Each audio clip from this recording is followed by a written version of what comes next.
Goedemiddag. Did I do it well? Awesome. I practice all morning just to say those two words in Swedish. So that's it for the rest of the day. But I have to say, this morning I was reading in the app about, I think it was the first sort of presentation from the woman at one of the retailers, and the description in Swedish looked like it said after sex.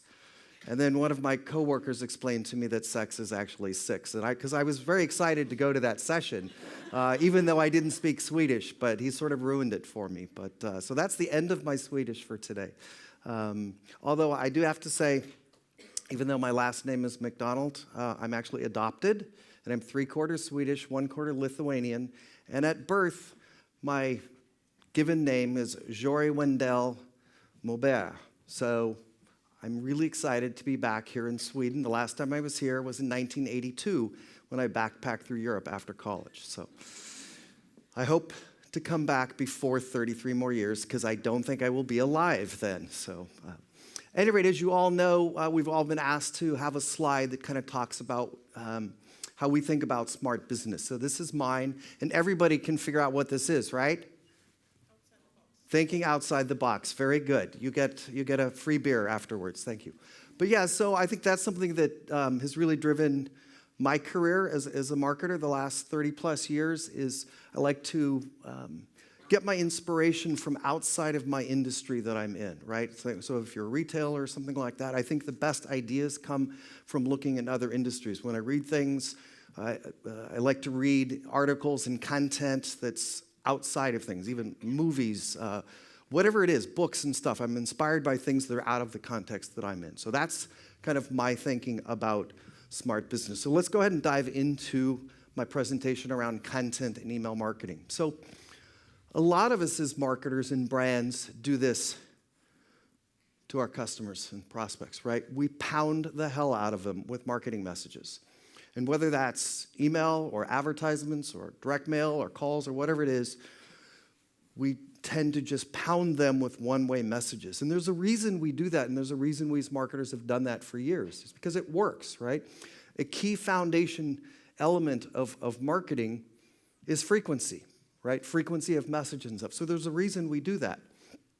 However, today, with sort of consumers being impacted by so many different messages, by so many different brands and things, we pound them with buy our product, sale, and salespeople are very aggressive and stuff. And so if you do that too much in that sort of one-way message, right, if we don't add value, if we don't create value in our marketing messages, if it's just that sort of one-way messaging all about us as a brand and our products, then they're going to tune out eventually, right? They have options from competitors and other brands who maybe create more value and stuff. And in email marketing in particular, the consumer probably has greater control over their relationship with your brand than any other channel, right? They have that unsubscribe link that they can click on, and they have the spam button, right?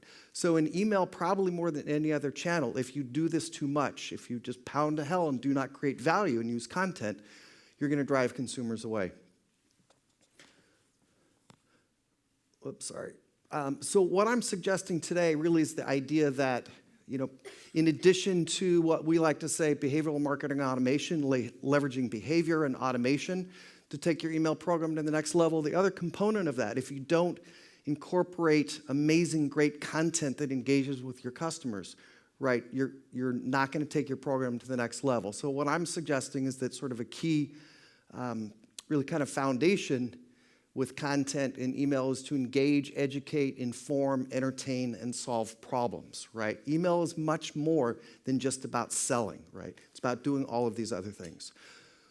So before I kind of dive in and race through, there's not a lot of time in 30 minutes to cover much, so I'm going to do a quick kind of setup, some key concepts, and then walk through about 5 different sort of examples.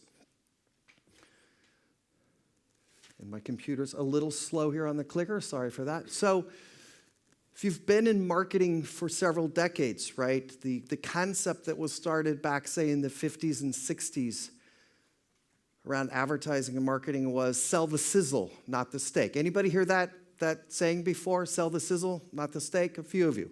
So that's kind of foundation, the idea that instead of just trying to sell the features of the product, right, you create excitement and emotion around the product, right? But I think that's kind of becoming the old rule.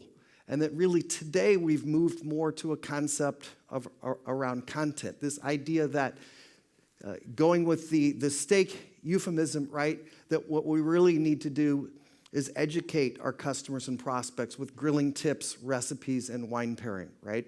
The idea being that whatever product or service you're selling, right, the way you're going to increasingly break through that clutter and sell to a customer is not so much to sell the product per se, but to help the customer or the prospect figure out what product is right for them, what they should buy, by giving them tools and content that help them have a much more successful experience with your product, right? And so in the steak analogy, right, if you think about somebody going and buying a steak, what makes that evening great, right? If you have friends over and having a steak. The steak is part of it, but it's also, right, cooking that steak the right way, what you pair it with, what wine you serve with. It's the whole experience, right? So if you can be the brand that creates that connection with the customer around your product, right, through content, you're going to succeed and stand out from your competitors. And I'm excited to have Clara here who follows me, and I think I'm almost as cute as she is. Well, maybe we'll take a vote later. But one of the things that I've been writing about the last couple of years and talking about is a concept that I call white space. And many of you, if there are designers in the room, you have kind of a different definition of white space. But what I'm referring to it is that if you're a brand and marketer and you're sending lots of messages, again, whether it's email, SMS, push, advertising and stuff, but if you're constantly barraging your customers with just buy our product, right? As I said earlier, you're gonna sort of wear them out, right? They're gonna close their eyes. So how do you break through that clutter? So I have this concept I call white space, where you basically take some of those messages and change the content not to buy our product, but you go to more of sort of an educational stuff, fun, tips, different things like that. Whatever is sort of the right thing to break up that cadence of just pounding them with marketing messages. The third thing kind of is the setup before I dive in and race through some examples is the idea of ultimately when we think about that content, we're going to create this new type of content that's more engaging, is where does it fit within the customer journey, right? So when you think about each step that your customer or prospect goes through, they're researching products to buy, they're considering the purchase, and then that post-purchase experience after they've purchased it, and then after that sort of the loyalty, cross-sell, upsell, renewal, all those kinds of things, getting them to talk about your brand. So when you think about your content programs and taking your content to another level, and I'll talk about this end with kind of a couple of charts to show this, but think about where it fits into each one of those steps. So let's go ahead and dive in to kind of a first quick example. It's part of that kind of first phase of the customer journey. Is having content that helps the customer buy the right product, right? Creating that value and helping them get the right product for themselves or services. So these are actually 2 emails that I received within about 3 days of each other. 2 different companies and 2 very big brands. Isn't that wild? Can anybody tell me what's the major difference between these 2 emails? Now, they told me you were shy. I knew that. I'm Swedish. I'm shy as well, except when I'm on stage. Then different personality comes out. But anybody? Well, the first one, I thought they were selling shoe polish. Okay. That's interesting. Or Polish sausage or something. Yeah. Yeah. I was actually at Amazon.com headquarters and presented this, and one lady said he doesn't have socks on, but that's not the key difference between these 2. Anybody else? Any thoughts? I'll give you a tip. Right? Oh, I'm sorry. The first one is focusing on the product. Focusing on the product. Yeah. So that one actually is from Amazon.com, and that's from Nordstrom. Are people familiar with Nordstrom, the U.S. retailer?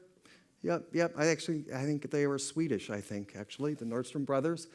But yeah, and so if you look at that email, in essence, it was almost the same model, the same suit, everything, right? It was fascinating, the similarities between the two, and they came into my inbox literally within a couple of days.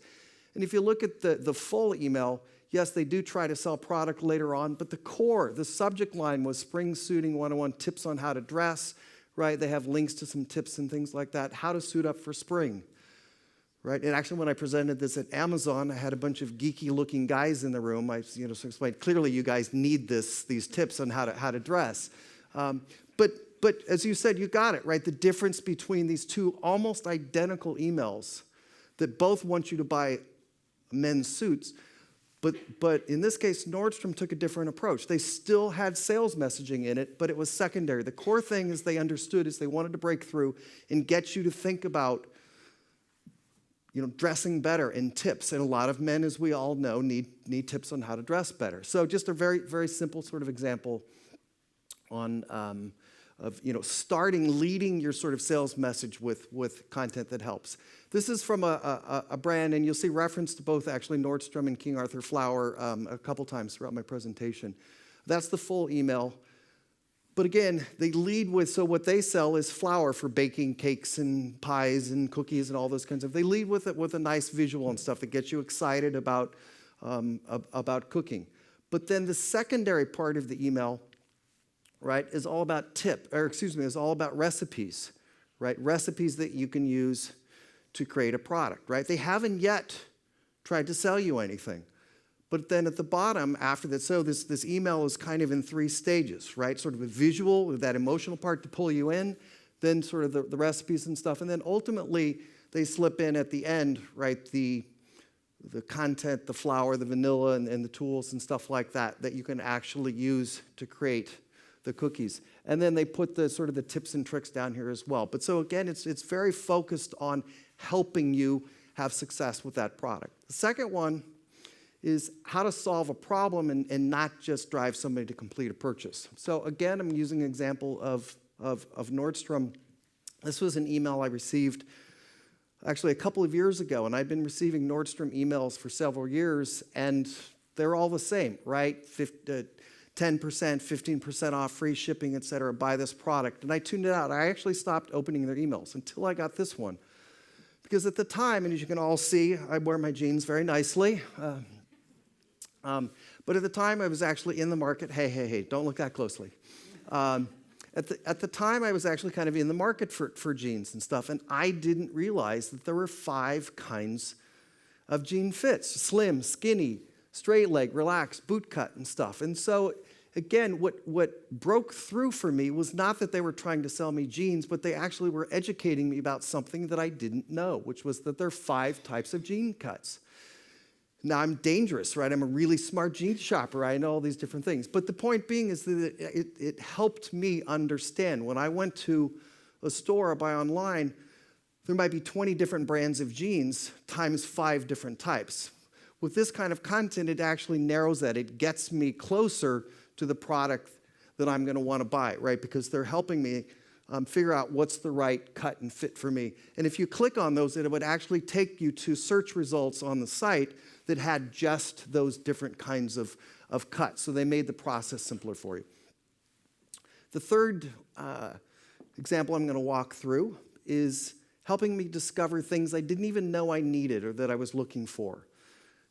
And again, one of my rules of public speaking is never to apologize, but I'm going to apologize a little bit with all my US-centric examples. And I know that Halloween is not a big event here in Sweden. I guess my research, it came here in the 90s and stuff. It's getting a little more popular, but we love Halloween in America. We love to get dressed up and hand out candy and go door to door and ring people's doorbell that are strangers and hope that they don't give us something bad, right? That we get good candy and stuff. But pumpkins are the foundation of Halloween, right? Those wonderful orange things that we don't eat any other time of the year. Again, King Arthur Flour, I mentioned them a minute ago, the brand that sells flour, et cetera.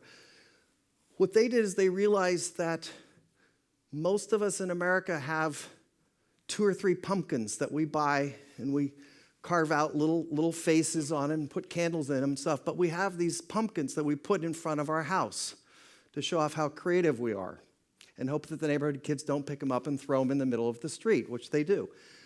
But what's the byproduct of those pumpkins? All the pumpkin meat inside, right? And it typically gets thrown away. So if you're a baker and a user of King Arthur Flour's product, right, what King Arthur Flour did was they created demand for their product, right? They basically said it's tempting to pick out a nice big pumpkin at the farmer's market, but aside from creating a jack-o'-lantern, what do you do with it? They recognize that they have thousands and thousands and thousands of customers who have these pumpkins and meat that's going to get thrown away. So what did they do? They didn't try to sell you a product. They created demand for their product by saying, make your own pumpkin puree. They showed pictures of pumpkin bread, the #1 favorite recipe, all these linked to their Pinterest page and stuff. So again, another way to use content is actually to surprise people and create opportunities for them to buy your product by not selling it, right? So they literally created demand out of pumpkins. The fourth, help customer get the most out of their purchase. So this is the part of the customer journey where they've now purchased your product or service. And what's really critical now is how do you help them with content to have the best experience, the most satisfaction out of that product. So one of our clients is a company in Seattle, Washington, in America, called Evo. They sell ski boots, snowboards, kind of lots of different sort of outdoor equipment and stuff. And so this is where I'm going to throw another question back out to the audience. Has anybody in the room ever tried to buy ski boots on the internet? You know, there's one. Tell me about that experience. It went great. Okay. Anybody else have a more difficult experience? Anybody? Don't be shy. All right. Well, you don't get a beer because you had the wrong answer, right? You're supposed to say it was really tough. Normally when I ask this question, people say it's really tough. So in the case of Evo, what they found was actually that a lot of their customers would buy the boots. They would arrive just fine. And then they would get them on, they would try to put them on. They said they didn't fit right? And so they were getting a lot. And think about how heavy ski boots are. So the cost to ship those back, return them to the company, get another pair or whatever, the cost for people calling up their call center and talking to people and going through that process was very expensive. A lot of people were buying the boots and then returning them. Huge impact on their profitability, their margins and everything, and also unsatisfied customers, right? And did not have a good experience. What they found, however, through looking at the returns and the call center and everything like that, that actually almost everybody purchased the right size boot. People made the right purchase.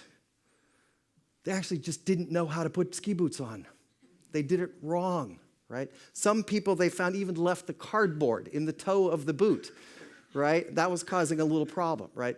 So when they figured out that actually most people were buying the right product, they realized they had content already existed on the website.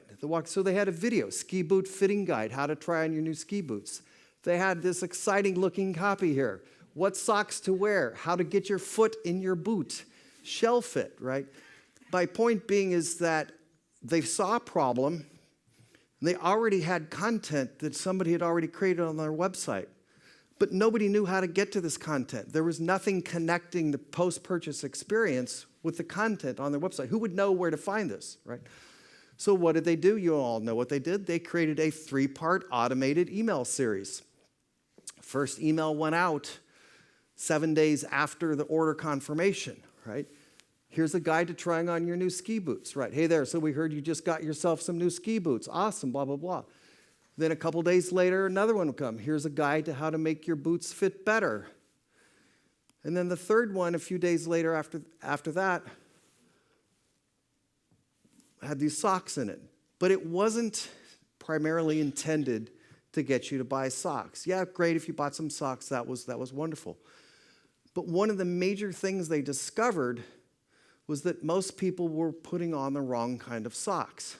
So if you skied back when I did like 30 years ago, we wore those big, thick wool socks. That's what we wore back then. Apparently, you don't wear big, thick wool socks anymore. You're supposed to wear what they call these technical socks, sort of thin nylon socks. So a lot of their customers they discovered were just simply wearing the wrong kind of socks. And so the real point of this third email was not so much about trying to sell you on buying socks, but to get you to understand you needed to wear the correct socks. The last one, and then I'm going to sort of fly through. I'm seeing I only have about 6 minutes left.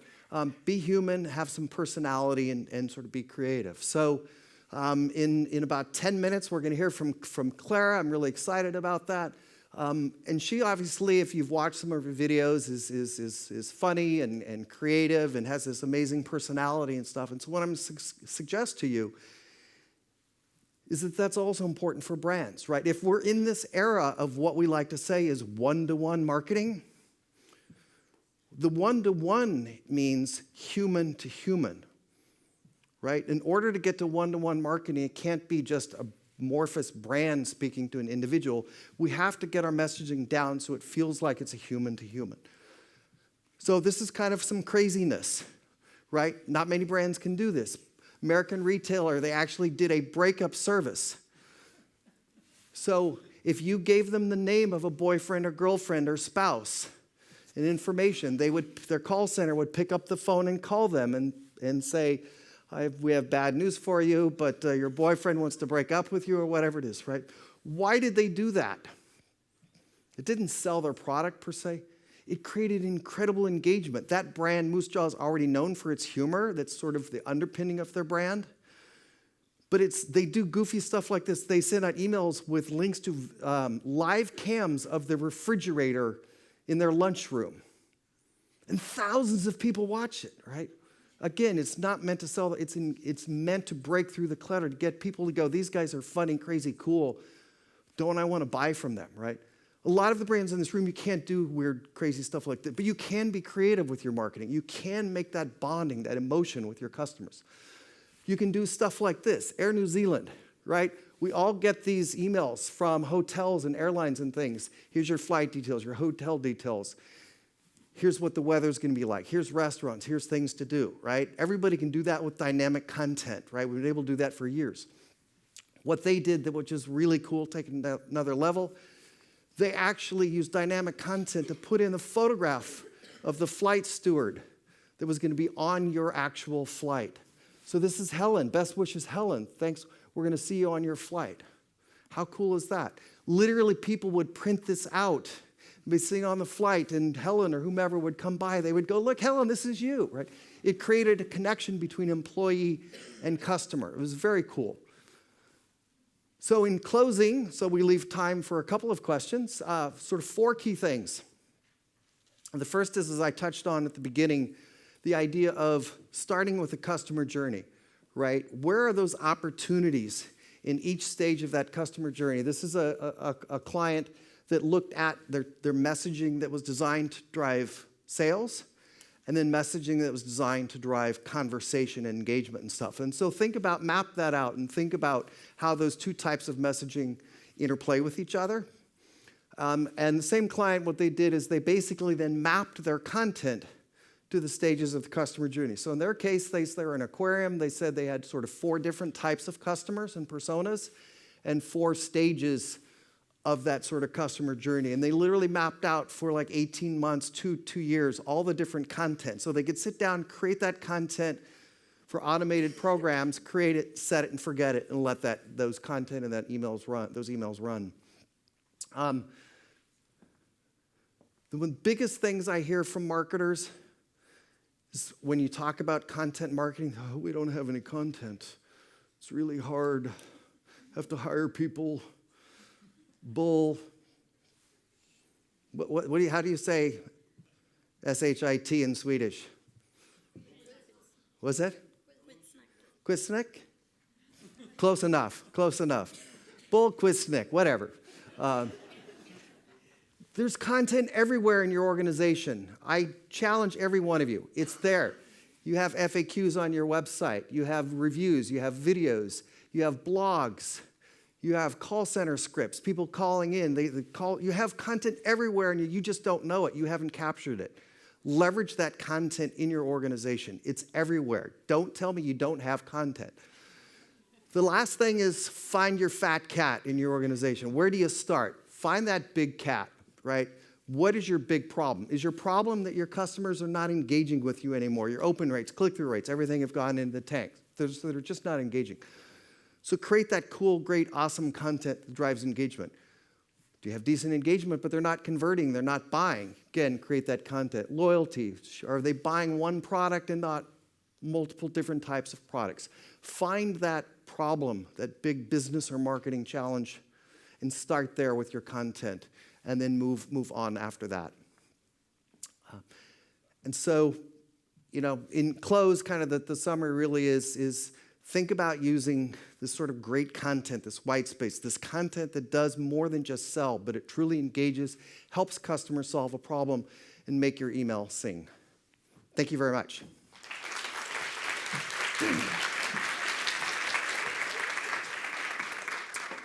Thank you. And we have 1 minute for... We once did an article about the funniest questions the call centers got. It was call centers for web hosting. It was a great article. Do I need to own my own domain? No, that was not the funniest question. I think the funniest question, or strangest question, was, which is the best whiskey? Oh, Yeah. nice. We have time for one quick question up there. Can I, if you work with products that are very expensive, like 4 million crowns expensive, You sell very expensive products? If you work with expensive products. Yeah. can I use your advertise on that, the same strategy that you just... Absolutely, because it's what we call a high consideration purchase, right? So the time, it's not like if I go onto, what was the name of the electronics site this morning, the woman that spoke, the sex talk? Siba, yeah. If you go to a site like that, right, and you're going to buy one of these, right? You just go and you look for the best price, and I'm going to get free shipping, whatever. If you're selling cars or jewelry or things that cost a lot of money, it's going to take you a long time. What did you sell? Houses. Okay, yeah, houses. Okay. So, yes, that is very expensive. Then, the time, right? Somebody may take months and months and months to look at houses and find things and stuff. So it's just definitely this is ideal for that. All those housing tips, all the things after you move in. There's lots of content that's ideal for that. So. Okay, you'll be around for more questions afterwards. Great. So, thank you very much. Thank you.